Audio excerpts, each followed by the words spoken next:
Welcome to the Food Professor Podcast, Season 4, Episode 10. I'm Michael LeBlanc. And I'm the Food Professor, Sylvain Charlebois.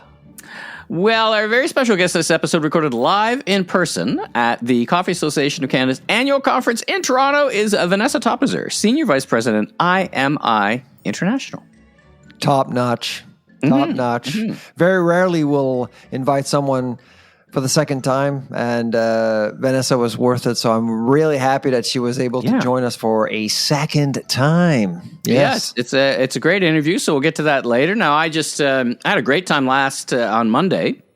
It's Thursday that you're listening to this, or whenever you're listening to this. It was at Canadian Grocer's Grocery Connex event. Yes, I had the opportunity to chit and chat, interview on the stage the president of Pattison Food Group. You know him, you love him. He's been on the pod, Daryl Jones. Yeah, Daryl. How was Daryl? Daryl's great. I mean, his COO, Jamie Nelson, was the Golden Pencil winner. So the folks from Pattison Food Group, they were all there. We're out in force celebrating. So I had Daryl on the stage. I had Deb Craven, who is the new-ish, I guess 4 months is new, president of Longo's. And I had Gonzalo Gerbera from Walmart, president of Walmart, new to the country. So it was a super interesting panel because I had... Well, they did a great job, the Canadian Grocer folks, because you had the wily veteran, right? 1976, I think is when he started. Daryl Jones. Then you had Deb, who was kind of new to the industry, came over from logistics 4 years ago. And then you had Gonzalo, who's new to the country. So it was interesting to get all their different perspectives. So it was a real, it was easy. It was a slam dunk. It was an easy. Oh, it's easy for you. Well, it was hard to mess up. You're a really good facilitator, and I'm sure that they appreciated your style, and you got a lot out of the panel for sure. Yeah, it was great. We talked about everything from, we talked about what's changed in the industry, impressions of the industry, what technologies are they interested in? There's so much technology they could, mess with, even though they have fairly. Do they feel positive about the future in general? Yeah, they do. Are they concerned? No, I mean, one of my questions, we were talking about the state of the industry, and there is concerns for sure, just about the state of theft and violence in the stores. That came up. Yeah. So we did talk about that, but generally, we talked about it's very positive. I mean, there's great things happening. They're doing a great job of raising the next generation. We talked about that, and so. Things are always going to be up, down, or sideways. I mean, it's a big business; it's complex, and it was good. It was. I think the folks in the room got a really good. The feedback seemed to be good. Anecdotally, people said it was great. Great discussion, open, honest, and direct. So it was fantastic. And congrats to Jamie Nelson from Pattison Food Group, and to Susan Niczowski from Summer Fresh Salads. Those are the two. As you know, there's in Golden Pencil. There's a retailer and a brand. Yeah. She's homegrown and told her story, and then she said she'd love to be on the podcast at some point. So we'll get Susan on, and I'd love to have Susan on for sure. Love her hummus, love her hummus and all that stuff, and she does a great job. We've had a few Golden Pencil winners over the years, and it's always nice to actually add an extra on that list. All right, let's tap into the news. So lots going on. Let's start with the plastics and the feds appealing. I'm a little lost in the story, so. What's going on? I think the feds are lost too. I guess the federal court. Anyway, take it from the top for me, because I am a little lost in this story about where it sits and what it means and what are the ramifications. Well, essentially, what happened is that you had the feds pushing forward some new regulations around single-use plastics, but as a backdrop, they actually basically. Kind of declared that all plastics are toxic, and so pushing forward all elimination of plastics eventually, and that was challenged before the federal court, and the plastic lobby won, and it's not just about the elimination of plastic that was question. It's really more the tone and the approach that was adopted by the feds. Now, I would say that some provinces have actually adopted a very different approach, a more rational approach. When it comes to food, you have to be careful because plastics are used for a reason. They're cheap. Galen Weston, he kicked off the RCC Sustainability Conference. He talked about plastic. He said, listen, all plastics aren't bad. they keep food safe. We just have to manage plastics, right? So he was very much on that, and he's very much focused on sustainability at a global level. He said, "Listen, and I would agree with Galen on that one for sure. Maybe you don't need to triple wrap cucumbers or something, but there's places on opportunities, but a wholesale elimination is tough."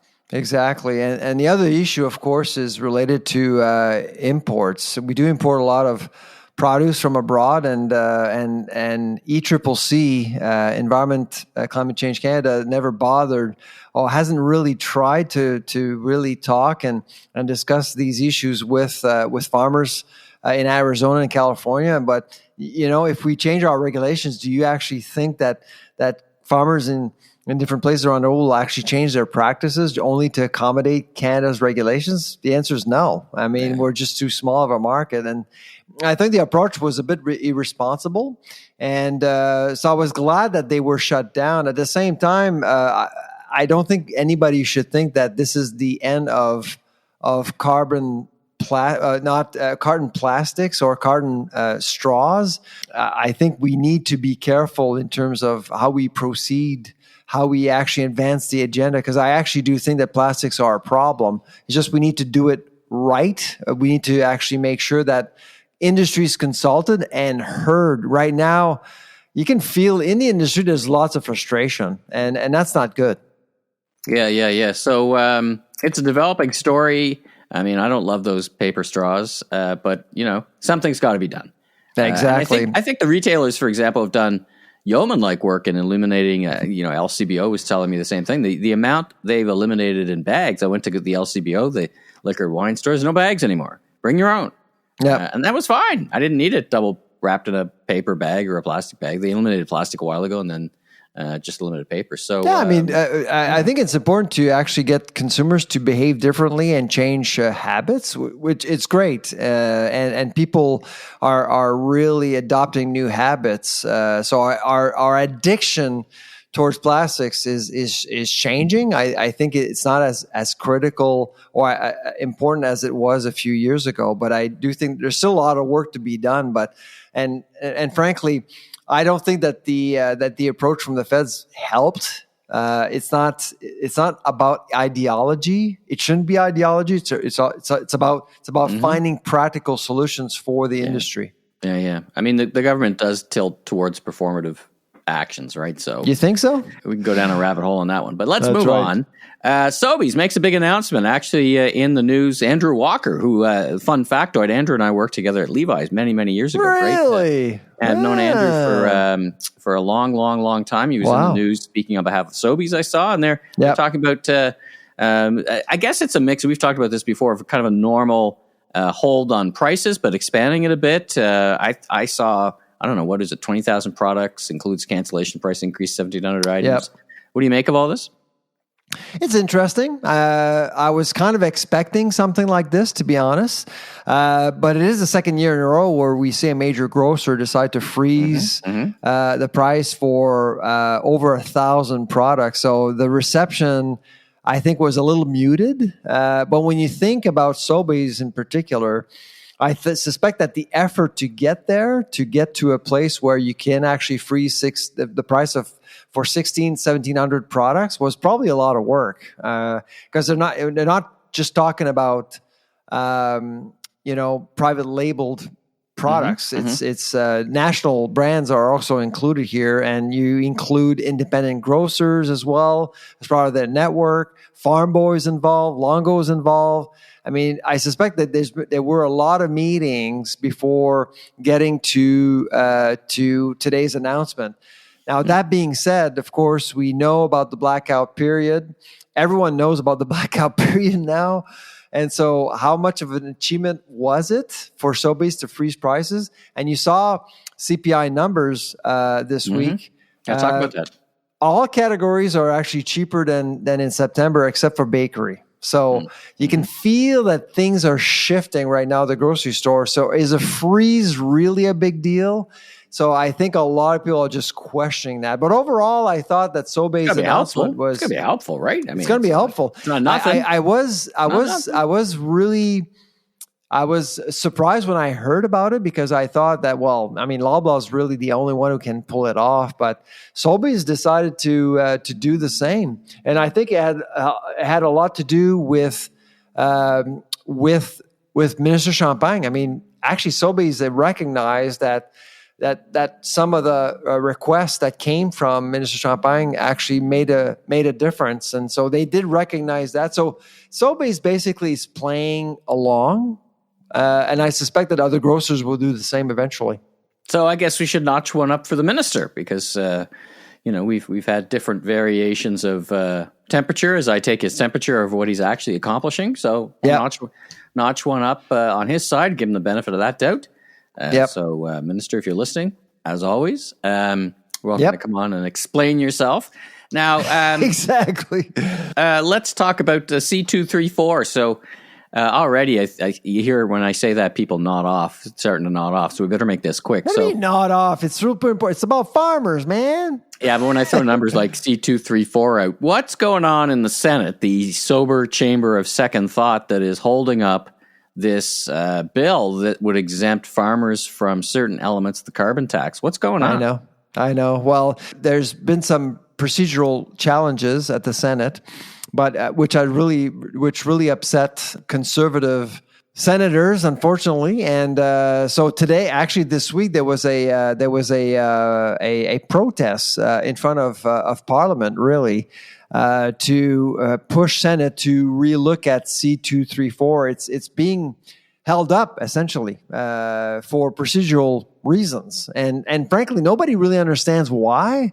But it seems as though they say independent senators, but they're not necessarily all that independent. Mm-hmm. They're not necessarily willing to go through that third critical reading of C234 to get it adopted and bring that bill into law, unfortunately. And that would actually allow farmers to be exempted from the carbon tax if you're using natural gas or eating oil for your barn and drying grains. But the problem is that they're delaying it right now at a point where farmers are using a lot of natural gas and heating oil right now, like in the fall. And so that's why a lot of people are upset, and that's why they came to Ottawa. Well, I thought we would not be talking about this still, but we're talking about this still, so we'll probably talk about this again. I was actually testifying this week before the Committee on International Trade about the Ukraine Canada trade deal, Bill C-57. Did you know that we actually have a Bill C-57 looking at establishing a trade deal between Ukraine and Canada? Is it good for Ukraine? Is it good for us? It's about rebuilding Ukraine. Yeah. And so I provided some of my suggestions, but what came up is the carbon tax. And so Canada wants to impose carbon tax aspirations. That's the word I heard from the committee about the carbon tax. Now, Ukraine has a carbon tax, but it's the lowest in the world. So right now, they're arguing that there is some carbon leakage going into Ukraine because the tax is so low. So if you're a neighboring country and you see that carbon tax being lower, you just get to Ukraine to pay less taxes, essentially. And so Canada wants to get Ukraine to raise the carbon tax as it rebuilds itself. But as you know, Michael, when you're rebuilding a country, things get pretty carbon intensive. Yeah. And so I did register my concerns to the committee about Canada's aspirations around the carbon tax. Because when you look at home right here in our own backyard, so we've had this federal carbon tax for 4 years? Is climate changing? Are we seeing any evidence that it's actually making a difference? Not yet. I'm not saying that it won't, but to impose that on a country that has suffered so much like the Ukraine, and continues I'm not sure I'm comfortable with that. Well, and I know Zelensky's been here a couple of times. Didn't go so well last time, by the way, as we all know. Do they care? I mean, we're a big consolidation, I guess, in ag, but do they really care? I mean, okay, so we'll be... Well, it's more about... We'll set it as an ambition and let's just, move on. I don't think we'll buy much from Ukraine, to be honest. Right, do we buy much from when Ukraine? You think about goods, I don't think they'll buy from us a whole lot either, but they can... When you think about IP, when you think about genetic engineering, machinery, and things like that, there's a lot going on there. And I think it could get interesting. I've actually recommended to Parliament to set up a Canadian-Ukrainian council for ag to look at some of these opportunities. And yes, I think the SM5 should be on the table. So dairy, poultry, and eggs. Yes, I said it. And I did say that in Ottawa this week. But I do think that there are some interesting opportunities back and forth. And frankly, Canada, when it comes to agri-food, Canada's position in Europe is not very good, despite CETA. And so perhaps with Ukraine, it gives us an excuse to exploit CETA a little bit more and sell more and trade more with Europe, including Ukraine. And Ukraine is not in CETA, right? The European... It is not. Trade. Well, actually, it's. I think it's joining the European Union, which would fold it this year. CETA, yes, which would fold it into CETA, right? That's right. So I don't know of the date, but I suspect it's coming soon. Not to get into the arcana of trade deals, but it does matter. It does matter, absolutely. And I think Ukraine is a wonderful country that needs all our help. It is a bit corrupt. I mean, it came up a lot during the meeting. I think there is this recognition. And have you ever been to Ukraine yourself? No, never. I was in Ukraine. I believe it was in 2008, selling glauconite, which is some form of fertilizer in Ukraine. And things are interesting over there when you do business. Glauconite. Okay, let's leave glauconite alone. It was legal. It was legal. Let's turn our minds to... It was blue and legal. Let's turn our minds to the not-so-sweet situation happening in Vancouver, where I'm actually off to in a few hours. The sugar plant strike out there is not-so-sweet. Hey, come on. Right? I see what you did there. What's going on? There's a sugar plant strike, and it's starting to impact sugar just in the West Coast or across the West, or what's going on? I got a call from Winnipeg. Winnipeg, okay. So across the West. They're running out of sugar in Winnipeg. What the heck? No sugar tonight in Winnipeg.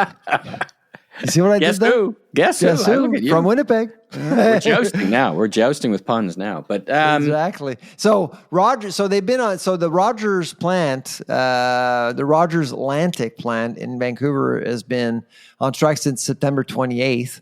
And it's been so they had some inventory, but they've run out, of course. But here's the thing, Michael. So the question I'm getting a lot is, when will this strike end? I mean, we need sugar. Do we really? I mean, that's the point. How do you politicize a strike affecting a sugar plant? The first thing people will say is, well, don't we have too much sugar? Look at the sodium. Look at the Windsor salt plant strike that happened earlier this year. It lasted 8 months. You know why? Because people think that we have too much sodium. I think we're looking at a really, really long haul here. I feel bad for the bakeries and the little shops that are baking for Christmas for the holidays. It's getting busy and they're getting desperate. Sugar in those cakes. Oh yeah. So, but long live molasses. Yeah. What about maple sugar? There's some stuff. I mean, you can actually replace sugar, but all these alternatives are typically more expensive. That's the problem. But you can always get also sugar from the United States.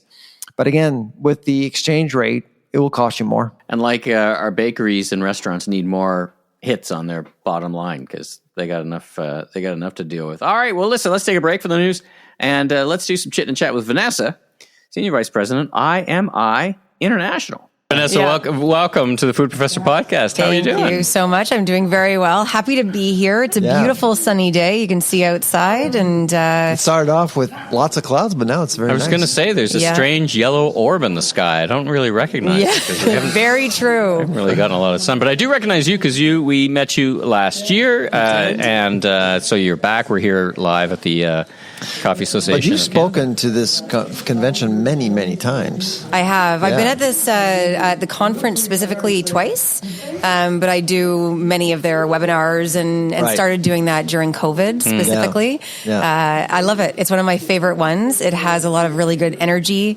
lots of great conversation. It's actually one of the only conferences where competitors speak to each other. Yes. And they share information and insight, beautiful. And so it's a beautiful place to be. You were saying the same thing, right? You're saying almost exactly the same thing, or exactly the same thing, that you like the conference because there's a real industry collaboration that collab that candle lights, wooden chairs, and co-opetition. Co-opetition. It's also not too big. It's not too. They may have outgrown it though, because they sold out early. So there's people wanted to come and didn't have the chance. Anyway, we got ahead of ourselves. Tell us who you are, a little bit about your background, what you do for So I'm Vanessa Toffizer. I'm a Senior Vice President at IMI International.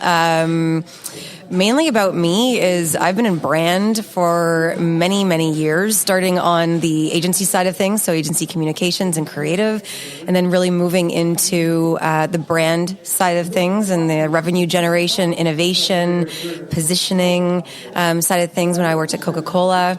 I've worked on the not-for-profit side of the world as well, so really bringing a 360 view of the marketing mix to IMI in terms of consulting for our clients. Yeah. Fantastic. Tell us about IMI, really rich data. What makes you different? I'd love to tell you about IMI. How do you stand out? I mean, tell us all about it. Yeah, so there's a lot of magic actually happening at IMI right now. So we are a consumer insights consultancy. We're global, so we have global reach. Over 200 clients on any given day. We work across many different industries, so you name the sector, we probably work in it, from finance to CPG. Oh, I didn't realize. Sports betting. We also work in automotive, tech, basically, if you name it. Now, do you cover all those bases, or are you food service and grocery? No, so I'm part of the senior leadership team at IMI. There's 4 of us specifically, 5 of us that really lead the organization forward. And I mean, I'll touch any given industry. I do have a portfolio that I work with specifically, but that's not my sole focus. Okay.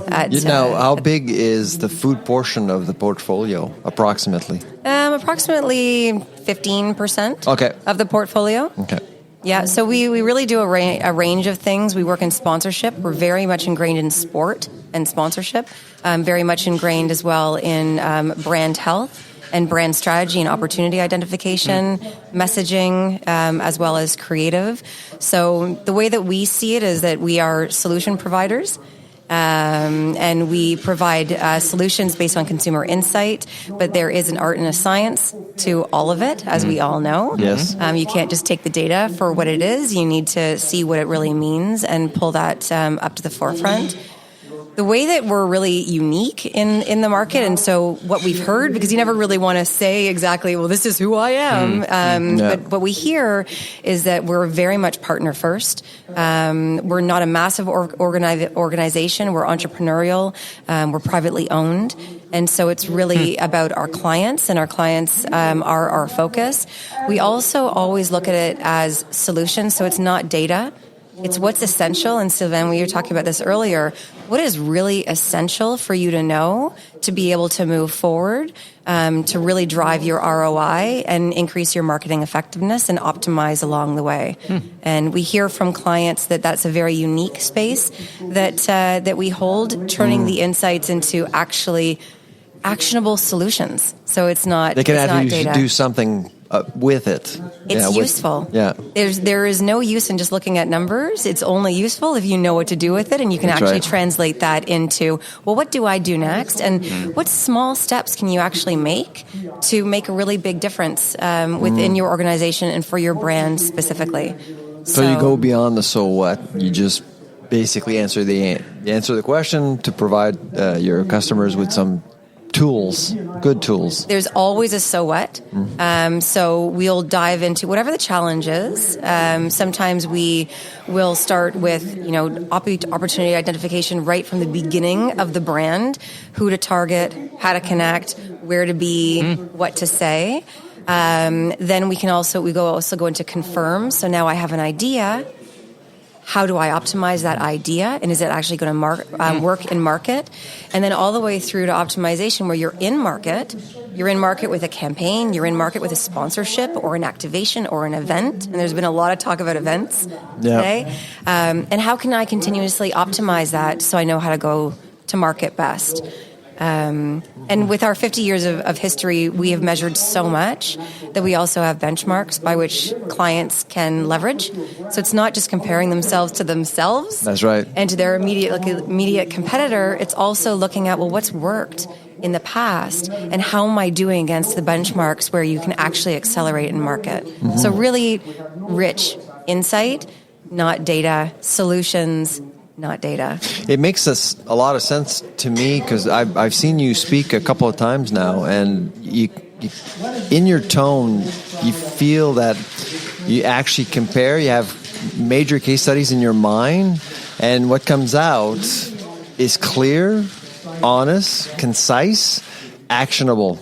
That's what I've noticed. I don't want to undermine other people that have been on stage, but your tone, your style is very direct and clear. This is what I think. Yeah, this is what I think, and this is what you need to do. Yep. Yeah. Pragmatic, salient.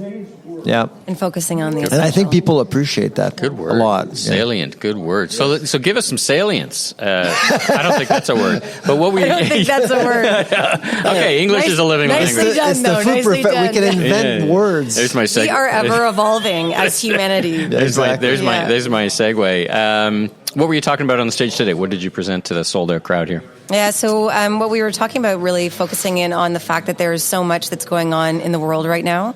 And everything that you hear in the media and everything that you hear on the news is that it's doomsday. When you turn on the news, obviously there's unfortunate things going on around the world. There's a war in Israel right now, which obviously that's unfortunate. You hear about the recession. For 2 years now, there's been a pending recession. Yeah. Next month, every month. Exactly. In the U.S. and in Canada, you hear about violence and crimes. You hear about layoffs. There's all of this. A lot of negativity going on. And so what we wanted to do was really look at, what are consumers thinking and how are consumers seeing this right now? And the point being is that it's not excessive in terms of the consumer's mind. And so it's not overtaking our mind. And maybe we're numb to all of the messaging. But when you compare it to how we felt in COVID specifically, over 80% of people were completely paralyzed and didn't know what to do. Now we're not seeing that. So the overarching concern and excessive concern isn't at the levels that we saw when we were in COVID. So we have to put things into perspective. Do you think that, and many companies have said this to both of us, that they're more resilient coming out of COVID? I mean, nobody would have wished for, those pandemic years, but they found their organizations on the whole, the shocks, what used to be a pretty big shock pre-COVID ain't such a big shock anymore. And I wonder if that cascades down to consumer sentiment. Yeah, I think that there's part of that. There's also part of it is that if you have your physical health, then you're okay. There's also a want to live. And so the rise in attending events, the rise in experiences, the rise in seeing the small things as fantastic things is appreciated. We're really seeing that. Small things, such an interesting point, right? The little things that we would have just taken for granted pre-COVID. Now, I still think the same I'm at a restaurant having dinner with somebody. Boy, it's nice to be doing that again. I'm still saying that to myself. Is it ever? A year and a half later, right? So the perspective that I was talking about today was really, you also have to look below what people are saying to you. And if you're going to connect with your consumer, you actually have to understand what's on their mind specifically and not just what we're hearing. What does it really mean? What does it really mean? But what is really on their mind? Is it finances? Is it violence? Is it the war? What's really going on? Because if you is don't it who's know going to win the that- Grey Cup because they're more concerned about sports than they are about exactly. You know? Well, at the end of the day, it's about me. It's about how is it going to benefit me? What does this mean to me, my family, the people around me? It becomes localized. And so really providing that perspective to marketers so they can understand how to best connect with their consumers. Don't always believe what you hear. Look below the surface. In the last 12 months, is that the kind of conversations you've had with your clients? Really digging deep into the many conversations, emotions, the personalities, issues, really, societal issues that we all have to face. So, and how best do you communicate that? Yeah. And how best do you find ways to connect with the consumer, since there's over 20 issues that are going on in their brains on any given day. And that's not even outside of getting up, getting their kids to school or getting themselves to school, whatever it might be, whatever demographic they're in. So that's definitely the conversations that we're having with clients. And, we do a lot of work in the charitable sector as well. And there's a lot of charities that are looking at themselves in a different way and really figuring out how to best connect. Right. So take out your crystal ball. So over the next 12 months or so, what are you expecting? I mean, we heard a lot of things today here at the conference. So what are you expecting as an executive, helping clients? How are you preparing for the next 12 months? Yeah, so I mean, in terms of what to expect, nobody really has a crystal ball, but the past is a really good indication of the future. And what we are seeing is that people are resilient. The financial concern is actually decreasing, which was surprising. People aren't that scared of going out in their city, which was very surprising to us, given everything that's on the news. Yeah. What I would say, especially for the coffee industry, coffee is a really positive part of everyone's day. Yep. It's a moment of solace. It's a moment of connection as well, the social aspect. So really, one, understand what's on their minds, but two, lean into positivity and lean into, the bright side of things, because really there is opportunity in everything. And if you look at things with a glass half full all the time, you're not going to be able to capitalize on the opportunities that are in front of you. Absolutely. Well, and I mean, so that was the kind of the crystal ball part. Let's move to kind of last question. I'll pass it back to it. So let's talk about advice part. So, I mean, you basically, your organization is about finding insight and giving advice. So if you had one or two things to the listeners and they're in, we're a food service grocery podcast. So, listen, people are no doubt thinking about food affordability. They're thinking about a bunch of things. What's your advice to the listeners out there, the clients, and as they put together their marketing plans for 2024? So I would say to marketers, don't believe everything that you hear. Really know the people that you want to connect with, study them, understand their attitudes and intentions, but really look at their behaviors, because the say-do gap, it's real. And people will say many things, but what they do might be very different. So really focus in on their behavior and think about how you can take one small step in the right direction. I mean, $30 billion is lost on any given year just due to frustration with a bad experience. 30 billion with a B. Billion. Yikes. Big number. Yeah. Left on the table. So as an organization, as you're thinking outward on communication, also think inward in those small steps you can take so that you don't lose those opportunities and you keep that trust that you currently have, or you build the trust that you absolutely need with your consumer. Great piece of advice. Absolutely. Vanessa, thank you again for joining us Thanks on for the having me. I appreciate Food Professor podcast. Yeah, and all the best to you. And hopefully we'll see you next year again. Oh, I would love to be here again. All right. Nice chatting with you guys. Take care. All right, a follow-up to something we talked about last week. Some grocery chains and food companies, including Nova Scotia-based Highliner, are investigating their supply chains after a team of journalists found seafood processing using forced labor in China being shipped to the U.S., Europe, and Canada. We talked about this in the Globe and Mail article, the Outlaw Ocean Project 4-year investigation. And this has big deal for our friends at Highliner because, they're a major supplier to the U.S., and apparently Albertsons has said, well, in Safeway, we're not going to buy this stuff until you get this figured out. So big implications. Have you heard anything from Lunenburg about what's going on? That's interesting. No, well, we've heard rumblings about it, but nothing major really. Yeah, it gets with food distribution, things can get complicated very quickly. Were you surprised by the news? The report was quite damning. I mean, it's as you say, it's very hard to eradicate. Apparently, Highliner launched its own investigation, cut ties with the seafood plant in China that has used the Uyghur labor. So they're doing something. I guess it takes the fourth or fifth estate to come in and expose these things because, Yeah. Well, the seafood industry is a bit of a mess. But of course, Highliner, being a Highliner, you want to be really careful with your brand and how you do things. So certainly this is something they want it to disappear as soon as possible, of course.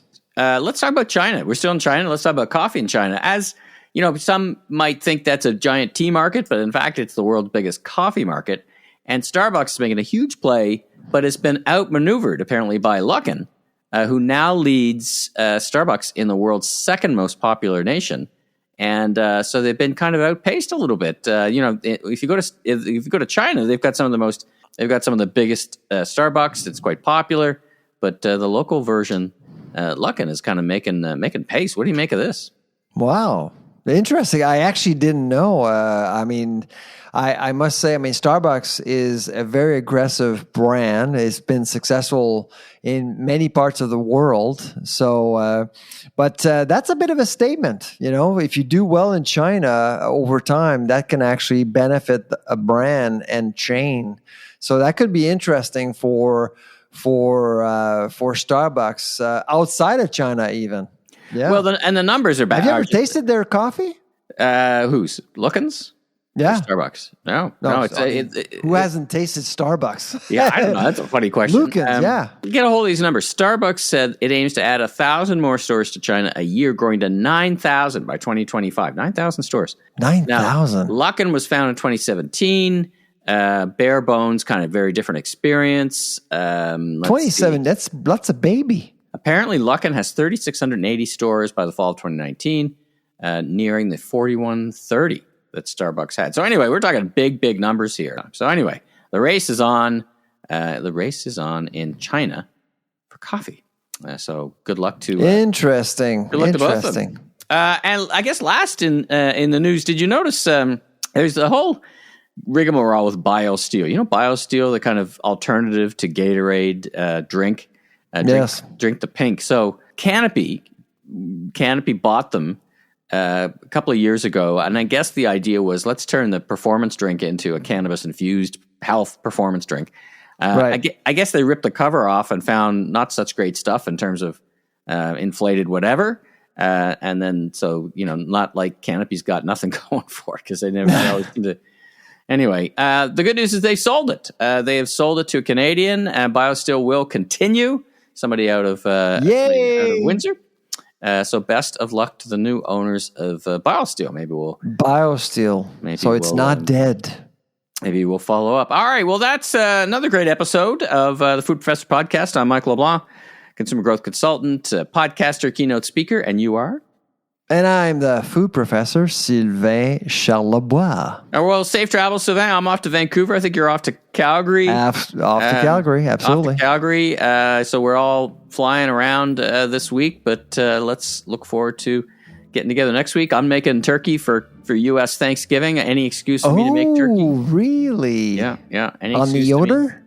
I might, because my wife is very traditional for the Canadian Thanksgiving turkey, but I got a little bit of leverage. You're the third Canadian I speak to this week celebrating American Thanksgiving. Yeah, what's going on? It's just an excuse. Are we the 51st state here? Well, what? It's just an excuse for me to eat more turkey, so I'll take it. Happy Thanksgiving. If we have a few American listeners, so happy Thanksgiving. Yeah, we do actually. Happy Thanksgiving to all of our American friends. If they're listening today, today's Thanksgiving, so happy Thanksgiving to everyone. South of the border. All right, safe travels, my friend, and I'll talk to you next week. All right, take care. All right.